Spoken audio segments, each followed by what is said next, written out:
ಮಾರ್ನಮಿ ಕರಾವಳಿಯ ಆಚರಣೆಗಳು, ಹುಲಿವೇಷ ಮತ್ತು ಭಾವನಾತ್ಮಕ ಪ್ರೇಮಕತೆ ಎಲ್ಲವೂ ಬ್ಲೆಂಡ್ ಆಗಿ ರಿಲೀಸ್ ಆಗಿರುವಂತಹ ಸಿನಿಮಾನೇ ಮಾರ್ನಮಿ. ಈ ಸಿನಿಮಾದಲ್ಲಿ ನಾಯಕನಾಗಿ ಕಿರುತೆರೆಯಲ್ಲಿ ಸಾಕಷ್ಟು ಧಾರಾವಾಹಿಗಳ ಮೂಲಕ ಹೆಸರನ್ನ ಸಂಪಾದಿಸಿರುವಂತಹ ರಿತ್ವಿಕ್ ಮತಡ್ ಅವರು, ಹಾಗೆ ತಮ್ಮ ಪಾತ್ರಗಳಿಂದ ಮತ್ತು ಪರ್ಫಾರ್ಮೆನ್ಸ್ ಇಂದ ಖ್ಯಾತಿ ಪಡೆದಿರುವಂತಹ ಚೈತ್ರಾ ಜೆ ಆಚಾರ್ ಅವರು ನಾಯಕಿಯಾಗಿ ಕಾಣಿಸ್ಕೊಂಡಿದ್ದಾರೆ. ಇವತ್ತು ಈ ಸಿನಿಮಾ ರಾಜ್ಯಾದ್ಯಂತ ರಿಲೀಸ್ ಆಗಿದೆ. ಬನ್ನಿ, ಈ ಸಿನಿಮಾ ಹೇಗಿದೆ, ಇಷ್ಟ ಆಗುತ್ತಾ, ಕಷ್ಟ ಆಗುತ್ತಾ, ನಾವು ಕೊಡೋ ಹಣಕ್ಕೆ ಇದರ ವ್ಯೂಯಿಂಗ್ ಎಕ್ಸ್ಪೀರಿಯನ್ಸ್ ವರ್ತ್ ಇದೆಯಾ, ಎಲ್ಲವನ್ನ ಇವತ್ತಿನ ರಿವ್ಯೂ ಹೇಳ್ತೀನಿ, ನೋಡ್ಕೊಂಬರೋಣ. ಹಾಯ್, ಎಲ್ರಿಗೂ ನಮಸ್ಕಾರ ಅಂಡ್ ವೆಲ್ಕಮ್ ಟು ಖಡಕ್ ಸಿನಿಮಾ.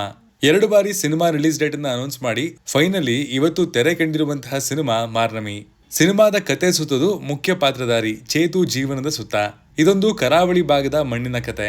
ಅಲ್ಲಿ ನಡೆಯುವಂತಹ ದಸರಾ ಸಂಭ್ರಮಕ್ಕೂ ಆ ಆಚರಣೆಗೂ ಚೇತುವಿನ ಹರಕೆಗೂ ಒಂದು ನಂಟಿದೆ. ಈ ನಂಟಿಂದ ಉಂಟಾಗುವಂತಹ ಜಗಳ, ರಿವೆಂಜು ಎಲ್ಲವೂ ಇದರ ಜೀವಾಳ. ಇದರ ಜೊತೆಗೆ ಚೇತು ದೀಕ್ಷಾಳ ಲವ್ ಸ್ಟೋರಿ ಹೇಗೆ ಹುಟ್ಟುತ್ತೆ, ಹೇಗೆ ಮುಂದುವರಿಯುತ್ತೆ, ಚೇತು ಅನ್ಕೊಂಡ ಜೀವನನೇ ಅವಂದಾಗುತ್ತಾ ಇಲ್ವಾ ಅನ್ನೋದೇ ಸಿನಿಮಾದ ಕೋರ್ ಪ್ಲಾಟ್. 2 ಗಂಟೆ 37 ನಿಮಿಷ ಇರುವಂತಹ cinema family drama revenge thriller ಜಾನರ್ಗೆ ಸೇರುವಂತಹ ಸಿನಿಮಾ. ಮೊದಲನೇದಾಗಿ ಈ ಸಿನಿಮಾದಲ್ಲಿ ಆಶ್ಚರ್ಯ ಆಗೋದು ಇದರ ಪ್ರೊಡಕ್ಷನ್ ವ್ಯಾಲ್ಯೂಸ್. ಸಿನಿಮಾ ದೊಡ್ಡ ಕ್ಯಾನ್ವಾಸ್ ಅಲ್ಲಿ ನೇಟಿವಿಟಿಗೆ ತಕ್ಕ ಹಾಗೆ ರೆಡಿಯಾಗಿದೆ. ಇದಕ್ಕೆ ಹಣ ಹೂಡಿರುವಂತಹ ನಿಶಾಂತ್ ಹಾಗೂ ಶಿಲ್ಪಾ ಅವರ ಧೈರ್ಯವನ್ನ ಮೆಚ್ಚಲೇಬೇಕು. ಇದು ಅವರ ಮೊದಲ ನಿರ್ಮಾಣದ ಸಿನಿಮಾ. ಹಾಗೆ ಈ ಸಿನಿಮಾನ ನಿರ್ದೇಶನ ಮಾಡಿರೋದು ರಿಷಿತ್ ಶೆಟ್ಟಿ ಅವರು. ಇದು ಇವರ ಮೊದಲ ನಿರ್ದೇಶನದ ಸಿನಿಮಾ. ಇಷ್ಟು ದೊಡ್ಡ ಬಜೆಟ್ ನ ತುಂಬಾ ಚೆನ್ನಾಗಿ ಹ್ಯಾಂಡಲ್ ಮಾಡಿರೋದು ಸ್ಕ್ರೀನ್ ಮೇಲೆ ಕಾಣುತ್ತೆ. ಇಲ್ಲಿ ಇವರು ಆರಿಸಿಕೊಂಡಿರುವಂತಹ ಕಥಾವಸ್ತು ವಿಶಿಷ್ಟವಾಗಿದೆ. ಆಗ್ಲೇ ಹೇಳಿದಾಗೆ ದಸರಾ ಹಬ್ಬ, ಹುಲಿ ವೇಷ, ಆ ವೇಷ ಹಾಕ್ಲಿಕ್ಕೆ ಹರಿಸ್ಕೊಳ್ಳುವಂತಹ ಹರಕೆ, ಅಲ್ಲಿನ ಸಂಪ್ರದಾಯಗಳು ಎಲ್ಲವನ್ನ ಚೆನ್ನಾಗಿ ಬಳಸ್ಕೊಂಡಿದ್ದಾರೆ. ಈ ಕಥೆಯನ್ನ ಸ್ಕ್ರೀನ್ ಪ್ಲೇ ಆಗಿ ಮಾಡ್ಕೊಂಡಿರುವಂತಹ ರೀತಿ ಡೀಸೆಂಟ್ ಆಗಿತ್ತು. ಬೇಗ ಕಾನ್ಫ್ಲಿಕ್ಟ್ ಗೆ ಸಿನಿಮಾ ಇಳಿಯುತ್ತೆ. ಹೇಗೆ, ಏನು, ಏನಾಗ್ಬೋದು ಅನ್ನುವಂತಹ ಪ್ರಶ್ನೆಗಳನ್ನ ಹುಟ್ಟಾಕುತ್ತೆ. ಆದ್ರೆ ಆ ಡೆಸ್ಟಿನೇಷನ್ಗೆ ತಲುಪೋದಕ್ಕೆ ಸಿನಿಮಾ ತಗೊಂಡಂತಹ ದಾರಿ ಸ್ವಲ್ಪ ದೊಡ್ಡದಾಯ್ತು. ಅಂಡ್ ಕೆಲವಷ್ಟು ಕಡೆ ಅದು ಸ್ಪೀಡ್ ಬ್ರೇಕರ್ ಆಗಿ ಸಿನಿಮಾದ ಪೇಸ್ ಅನ್ನ ಕೂಡ ಸ್ಲೋ ಆಗೋ ಹಾಗೆ ಮಾಡ್ತು ಅನ್ನುವಂತಹ ಫೀಲ್ ಅನ್ನು ಕೂಡ ಮಾಡಿಸುತ್ತೆ. ಸಂಭಾಷಣೆ ಡೀಸೆಂಟ್ ಆಗಿದೆ. ಕರಾವಳಿಯ ಅಥೆಂಟಿಸಿಟಿಯನ್ನ ನಟರು ತೆರೆ ಮೇಲೆ ತಂದಿರೋದ್ರ ಹಿಂದೆ ಇರುವಂತಹ ಎಫರ್ಟ್ಸ್ ಕಾಣುತ್ತೆ. ನಾಯಕರಾಗಿ ರಿತ್ವಿಕ್ ಅವರು ಒಳ್ಳೆ ಪರ್ಫಾರ್ಮೆನ್ಸ್ ಅನ್ನ ಕೊಟ್ಟಿದ್ದಾರೆ. ಇಲ್ಲಿಯ ಭಾಷೆ, ವೈಖರಿ, ಮ್ಯಾನರಿಸಮ್ಸು ಎಲ್ಲವನ್ನ ಚೆನ್ನಾಗಿ ನಿಭಾಯಿಸಿದ್ದಾರೆ. ಚೈತ್ರಾ ಜೆ ಆಚಾರ್ ಅವರ ಪಾತ್ರ ಅವ್ರಿಗೆ ಟೈಲರ್ ಮೇಡ್ ಅಂತ ಹೇಳ್ಬೋದು. 2 ಶೇಡ್ಗಳಲ್ಲೂ ಅವರು ಇಂಪ್ರೆಸ್ ಮಾಡ್ತಾರೆ. ಪ್ರಕಾಶ್ ತುಮಿನಾಡು ಎಂದಿನಂತೆ ನಗಿಸ್ತಾರೆ. ಎಮೋಷನಲ್ ಸೀನ್ಗಳಲ್ಲಿ ಮನಸ್ಸನ್ನ ಮುಟ್ತಾರೆ. ಸೋನು ಗೌಡ ಅವರ ಸರ್ಪ್ರೈಸಿಂಗ್ ಪಾತ್ರ ಅಂಡ್ ಅವರು ಕೂಡ ಇಲ್ಲಿ ಇಂಪ್ರೆಸಿವ್ ಆಗಿದ್ದಾರೆ. ಇನ್ನುಳಿದಂತೆ ಪಾತ್ರವರ್ಗದ ಅಭಿನಯ ಮತ್ತು ಚಾಯ್ಸಸ್ ಇಲ್ಲಿ ಚೆನ್ನಾಗಿದೆ. ಟೆಕ್ನಿಕಲಿ ಸಿನಿಮಾ ರಿಚ್ ಆಗಿ ಮೂಡ್ ಬಂದಿದೆ. ಅದರಲ್ಲಿ ತುಂಬಾನೇ ಇಂಪ್ರೆಸ್ ಮಾಡೋದು ಚರಣ್ ರಾಜ್ ಅವರ ಬ್ಯಾಕ್ ಗ್ರೌಂಡ್ ಸ್ಕೋರ್ ಮತ್ತು ಮ್ಯೂಸಿಕ್. ಇದು ಸಿನಿಮಾಗೆ ಬೇಕಿದ್ದಂತಹ ವೈಬ್ ಅನ್ನ ಸೆಟ್ ಮಾಡಿದೆ ಅಂತಾನೆ ಹೇಳ್ತೀನಿ. ಚರಣ್ ರಾಜ್ ಇಸ್ ಕ್ಲಾಸ್ ಅಂತ ಮತ್ತೆ ಇಲ್ಲಿ ಪ್ರೂವ್ ಮಾಡಿದ್ದಾರೆ. ಶಿವಸೇನಾ ಅವರ ಸಿನಿಮಾಟೋಗ್ರಫಿ ಚೆನ್ನಾಗಿದೆ.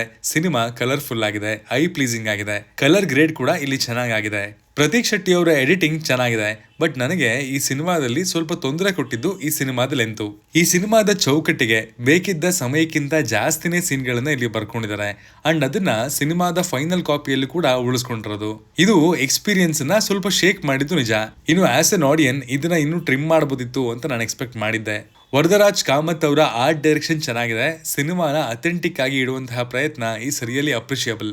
ಇನ್ನು ಸಿನಿಮಾದಲ್ಲಿ ಏನ್ ಬೆಟರ್ ಆಗ್ಬೋದಿತ್ತು ಅಥವಾ ನೆಗೆಟಿವ್ ಬಗ್ಗೆ ಮಾತಾಡೋದಾದ್ರೆ, ಮೊದಲನೇದಾಗಿ ಅಫೆಕ್ಟ್ ಮಾಡೋದು ಇಲ್ಲಿ ಸಿನಿಮಾ ಸ್ಟಾರ್ಟ್ ಆದಾಗ ಕ್ರಿಯೇಟ್ ಮಾಡಿರುವಂತಹ ಕಾನ್ಫ್ಲಿಕ್ಟ್ ಚೆನ್ನಾಗಿದೆ. ಬಟ್ ಸಿನಿಮಾ ಟ್ರಾವೆಲ್ ಆಗ್ತಾ ಆಗ್ತಾ ಸುಮಾರು ಬೇರೆ ಬೇರೆ ಕಾನ್ಫ್ಲಿಕ್ಟ್ ಗಳನ್ನ ತಂದಿರೋದು. ಅಂಡ್ ಅದಕ್ಕೆ ರೌಂಡ್ ಆಫ್ ಕೊಡಬೇಕು ಅಂತ ತಗೊಂಡಿರುವಂತಹ ರೂಟು ತುಂಬಾ ಆಯಾಸ ಪಡಿಸುತ್ತೆ ಅಂಡ್ ಪೇಷನ್ಸ್ ಅನ್ನ ಕೂಡ ಟೆಸ್ಟ್ ಮಾಡುತ್ತೆ.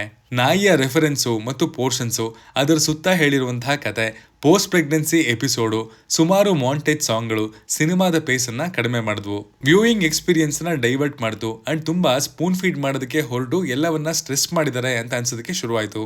ಓವರ್ ಆಲ್ ಸಿನಿಮಾದ ಪೇಸು ಇನ್ನೂ ಬೆಟರ್ ಆಗ್ಬೋದಿತ್ತು. ಖಡಕ್ ಆಗಿ ಹೇಳೋದಾದ್ರೆ ಮಾರ್ನಮಿ ಸಿನಿಮಾ ಒಂದು average to decent viewing experience ನ ಕೊಡ್ತು ನಮ್ಗೆ.